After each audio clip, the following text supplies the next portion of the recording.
helping you better understand how to make money online with these simple to follow tips. Money is not just something we need, it's something we want. We would like to have a comfortable lifestyle where we don't have to worry about paying our bills. In order to do this, one job often isn't enough, which is why many turn to online opportunities as detailed below. If you'd like to make money online, try thinking outside the box. While you want to stick with something you know and are capable of doing, you will greatly expand your opportunities by branching out. Look for work within your preferred genre or industry, but don't discount something simply because you've never done it before. Remember, making money online is a long-term game. Nothing happens overnight when it comes to online income. It takes time to build up your opportunity. Don't get frustrated.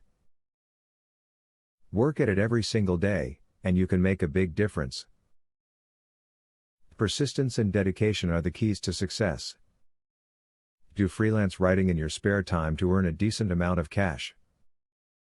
There are websites that you can sign up for where you can choose from a wide variety of topics to write on. Typically, the higher paying sites will request that you take a test to determine your writing ability. Get paid to review some of the new products that are out on the market today. This is a great way for companies to determine if their new products are a hit or miss, as they will pay good money to get an opinion on them. Get the word out on these products and pull in the cash. When you need to make some extra income to pay bills or provide you with the luxuries you deserve, the advice in this video becomes priceless. Use these tips as you begin your career online. You will find that money will begin to stream in and your wallet will fatten up. Student loan.